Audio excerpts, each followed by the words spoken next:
News दें आप लोगों को। देखें ये तो आप लोगों को पता है, मैंने आपको पिछली वीडियो में बता ही दिया कि अब्दुल रज़ाक को और वहाब रियाज दोनों को जो है वो फारग कर दिया गया पीसीबी की सिलेक्शन कमेटी के मैनेजमेंट से। तकरीबन मेरा 7 से 8 जो होते हैं मेंबर्स होते हैं सिलेक्शन कमेटी के। और मोहसिन नकवी साहब ने खुद कहा हुआ है कि भाई कोई भी जो है ना मेंबर किसी के ऊपर नहीं है, सबके पास इक्वली राइट्स हैं, सब इक्वल राइट्स रखते हैं और सबका इक्वल है सारा कुछ।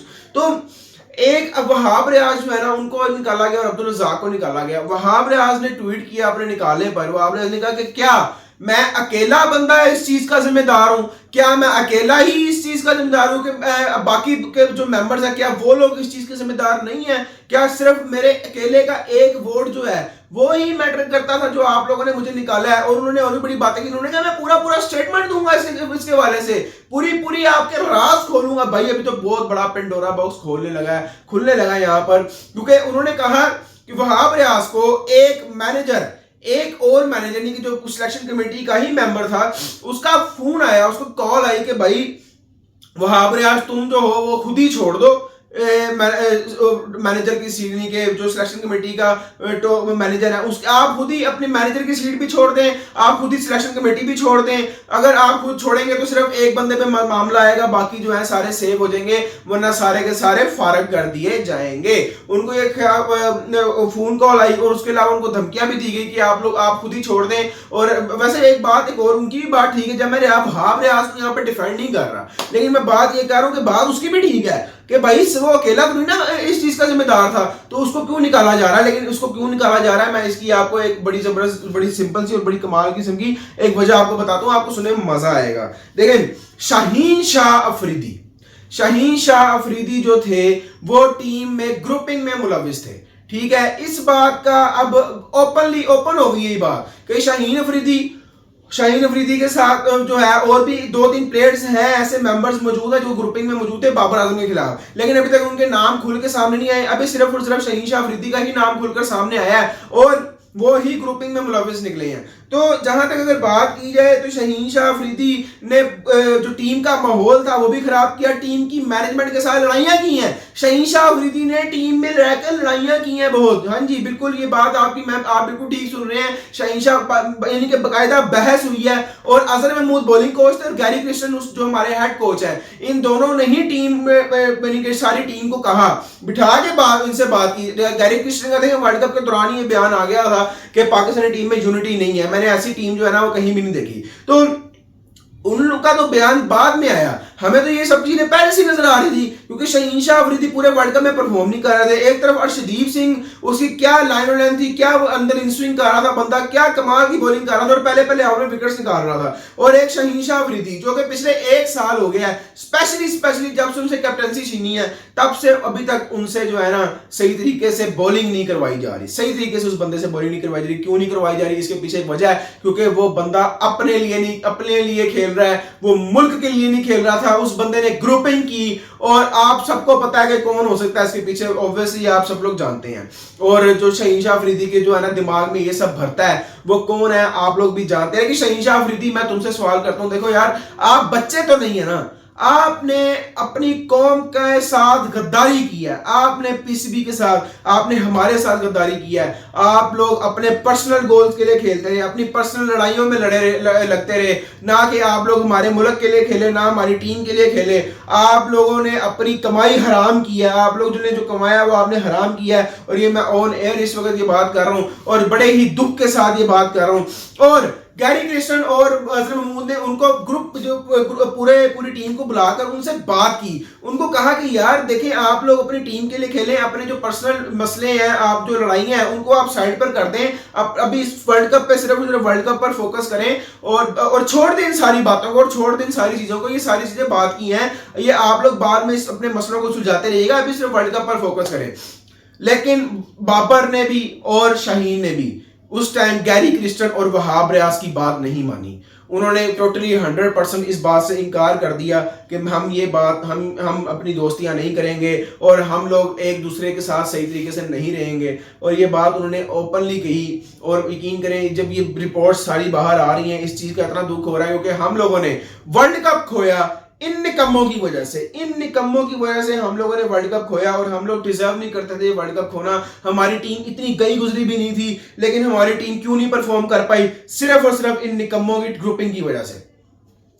आप एक तरफ देखें हार्दिक पांड्या को और रोहित शर्मा को, उन दोनों के मसलों का सबको पता है, मुंबई इंडियंस में जो मसले उनके चलते हुए आ रहे थे, लेकिन आप हिसाब लगाएं इतने इश्यूज के बावजूद वो दोनों, हार्दिक पांड्या पूरा टूर्नामेंट टीम को संभाल के लेके चलता रहा। ऊपर से ओपनिंग कभी फारिग हो जाती थी, कभी मिडिल ऑर्डर फारिग हो जाता था, लेकिन हार्दिक पांड्या अकेला खड़ा रहता रहा और खेलता था हर मैच। फाइनल हार्दिक पांड्या ने जिताया आपको, फाइनल आपको हार्दिक पांड्या जिता के गया है। अगर हार्दिक पांड्या बॉलिंग ना सही करता तो ना मिलर आउट होता, ना क्लासन आउट होता, ना वो इतनी विकेट्स निकालते और ना ही इस वक्त इंडिया वर्ल्ड कप लेकर बैठा होता। तो मैं समझता हूं ये सीखें आप कुछ इन लोगों से, कुछ सीखें आप बाबर आजम और शहीन शाह अफरीदी। तो मैं कह रहा हूं कुछ सीखो रोहित शर्मा और हार्दिक पांड्या से, कुछ सीखो उन लोगों से कि किस तरीके से टीम के लिए खेला जाता है, किस तरीके से अपने सारे मसलों को साइड पर रखकर खेला जाता है, किस तरीके से अपने मुल्क के लिए और अपने लोगों के लिए खेला जाता है। कुछ शर्म करो, कुछ हया करो, कोई शर्म होनी चाहिए आप लोगों में कि आप लोग सिर्फ जो है ना पैसे खाने जोगे हैं। एक एक साल का आप 5-5 करोड़ रुपया ले रहे हैं, एक एक साल का 8-8 करोड़ ले रहे हैं। क्यों ले रहे हैं आप लोग? अगर आप लोगों ने अपने लिए खेलना है तो आप लोग क्यों लेते हैं पैसे? फिर आपके बाप की टीम नहीं है ये, टीम छोड़ दो। फिर क्यों नहीं छोड़ते टीम? जाती है ये, बहुत जाती है। और उसके बाद आपको बताऊं, ये इन जब प्लेयर्स ने जनाब मना कर दिया कि भाई हम अभी, यानी कि प्लेयर्स ने कोई बात नहीं मानी। वहाब रियाज को क्यों फारग किया गया? वहाब रियाज को इसलिए फारग किया गया क्योंकि वहाब रियाज ने देखिए, वहाब रियाज एक हेड मैनेजर थे, वो टीम के साथ गए हुए थे। As a manager Wahab Riaz ने कोशिश ही नहीं की, ट्राई ही नहीं किया कि इन लोगों की सुलह कराई जाए, इन लोगों के मसले हल कराए जाए। वहाब रियाज ने सारी टीम के मसले जो है, सारे मसले लड़ाइयां उन्हीं पर छोड़ दिए, जो होता है हो जाए। वहाब रियाज ने कोई इंटरेस्ट नहीं। ये लोग पता क्या है, वहाब रियाज अपने पूरे टब्बर के साथ गए हुए थे, ये लोग हमारे खर्चे पे गए हुए थे अपने टब्बर के साथ, और ये लोग जाके वहां पे खाते रहे हैं, पीते रहे हैं, ऐशिया करते रहे हैं। इनको क्या लेना देना लीम टीम से? तो अपने टूर पे कर गए हुए थे। तो मेरा ख्याल है कि ये इन लोग वहाब रियाज जो हुआ है वो बिल्कुल ठीक हुआ है। और वहाब रियाज ने जो स्टेटमेंट दिया, उन्होंने कहा कि मैं अब खुल के सारी चीजें बताऊंगा, लेट्स सी जो खुल के वो बताएंगे। तो भाई वो क्या बताते हैं ये तब देखना हमें पड़ेगा। और मैनेजमेंट की आपकी गलती का भी मैंने बता दिया। मैनेजमेंट की सबसे बड़ी, Wahab Riaz as a senior manager थे टीम के, तो मुझे लगता है कि वहाब रियाज को जो है ये टीम के मसले और इनकी दोस्तियां करवानी चाहिए थी और टीम के मसले खत्म करवाने चाहिए थे, लेकिन उन्होंने ऐसा बिल्कुल नहीं किया। उन्होंने इंटरेस्ट ही नहीं लिया इस चीज में। तो ये इस वजह से एक बहुत बड़ा इशू है कि इसको जो है ना वहाब रियाज को फारग किया गया है। शहीन शाह अफरीदी मेन चीज रहे हैं इस टीम की ग्रुपिंग में। कुछ सीखें आप रोहित शर्मा और अपना हार्दिक पांड्या से, कुछ सीखें। वो टीम क्यों जग गई है ऊपर? क्योंकि वो जल थी, उन्होंने अपने मसले साइड पर रखे और अब वो देखें वो टीम कहाँ है, वो वर्ल्ड कप जीत के घर आ चुकी है।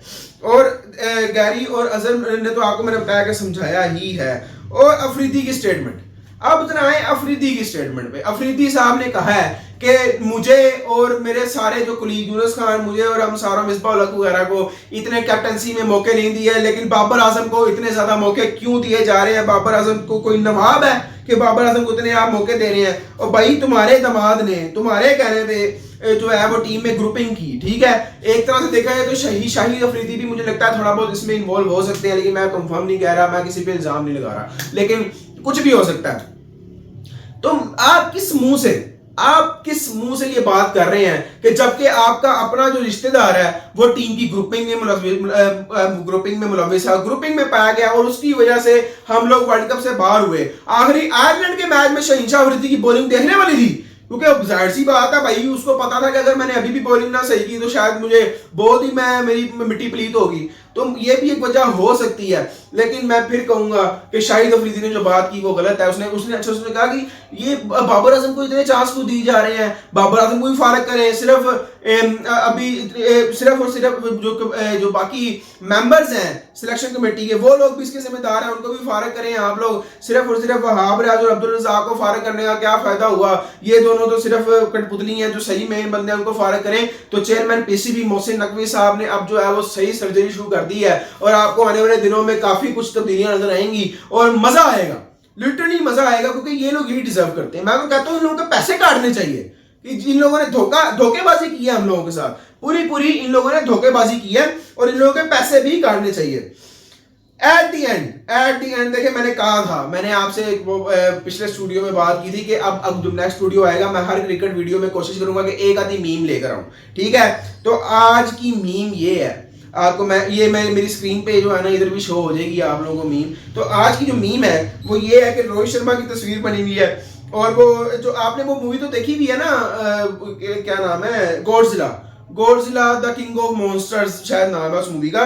तो उसमें ये 3 जो मॉन्स्टर्स आप देख रहे हैं वो होते हैं, तो यानी 3 मुंह वाला मॉन्स्टर होता है। एक उन्होंने दिखाया कि रोहित शर्मा जो है नंबर टॉप पर है इस वक्त मोस्ट T20 इंटरनेशनल रन में 4231 रन।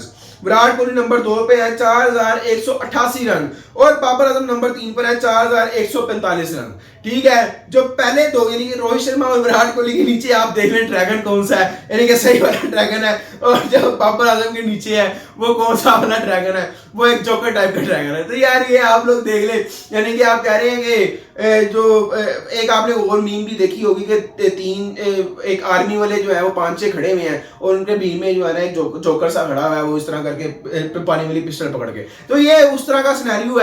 लेकिन बाबर आजम ने बात की है तो जहां तक, लेकिन अब तो बिल्कुल बाबर आजम फेल है, इस वक्त फेल हुए हैं, और आई थिंक अपनी कैप्टनसी की वजह से फेल है। उनको अपनी कैप्टनसी छोड़नी चाहिए और अपनी बैटिंग पे फोकस करना चाहिए। जो तो तब तक बाबर आजम वर्ल्ड कप्स में, यकीन करें बाबर आजम को जितने मौके मिले वाकई उतने किसी को नहीं मिले। अगर बाबर आजम चाहते तो एक बड़े से बड़े कैप्टन भी बन सकते थे और बड़े प्लेयर भी बन सकते थे, लेकिन उन्होंने अपने सारे मौके गवा दिए। लेट्स सी, देखते हैं क्या होता है। उम्मीद है आपको वीडियो पसंद आएगी। अपना भी ख्याल रखिएगा, मेरा भी, और इस चैनल का भी ख्याल रखिएगा। मिलते हैं आपसे नेक्स्ट वीडियो में।